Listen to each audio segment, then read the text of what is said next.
रामदास कदम आणि ठाकरेंच्या शिवसेनेमध्ये दसरा मेळाव्यापासून रंगलेला वादाचा सामना अजूनही सुरू आहे। काल रामदास कदमांनी पुन्हा एकदा पत्रकार परिषद घेत ठाकरेंच्या सेनेचे आमदार अनिल परबांवर आरोपांचे बाण सोडले। बाळासाहेब ठाकरेंच्या निधनावेळी मातोश्रीवर उपस्थित असणाऱ्या डॉक्टरांची नावं जाहीर करा असं आव्हानच कदमांनी परबांना दिले।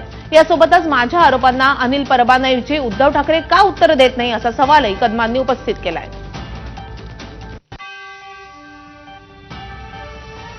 बाळासाहेब ज्या खोलीमध्ये होते त्या खोलीमध्ये 24 तास डॉक्टरांचे पथक होतं, नाव सांग।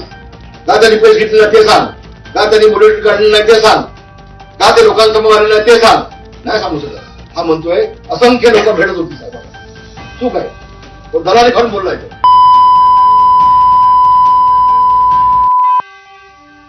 अनिल परबांनी विलेपार्लेच्या एसआरए मध्ये बिल्डरकडून 2 मर्सिडीज मिळवल्या असा थेट आरोपही कदमांनी केलाय।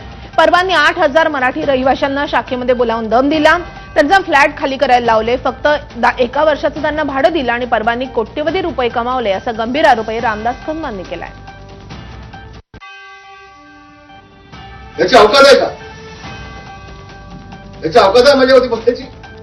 मला तर कुठं काल असं वाटलं हे आपल्या मालकाला उद्धव ठाकरेला खुश करण्यासाठी रामदास कदमावरती कसा बोलू शकतो? तुला 100 पिढ्या खाली आल्यामध्ये माझ्यावरती बोला। दरम्यान अनिल परबांनी रामदास कदमांच्या पत्नी जळाल्या की जाळलं असा प्रश्न उपस्थित केला होता। त्यावर काल स्वतः कदमांच्या पत्नी ज्योती कदम यांनी माध्यमांसमोर येत उत्तर दिलंय। तुम्हाला पण त्रास होतो, तुमचे जे स्टेटमेंट जे येत आहेत ना, जे पब्लिक बोलते ते वेगळं आहे, पण तुम्ही जो घालताय प्रकार तुमच्या याच्यामध्ये फार चुकीचा आहे। तुम्ही एखादी एवढी बदनामी तरी करू नका ना, तुम्ही त्याच्यामध्ये बघा काय बोलतायत ते। दरम्यान अनिल परब यांनी केलेल्या आरोपांनंतर मी आणि माझी पत्नी कोर्टामध्ये जाणार असल्याचे रामदास कदमांनी म्हटले। बाळासाहेब राहिले असते तर आज अनिल परब यांना लाथ मारली असती असाही घणाघात कदमांनी केलाय।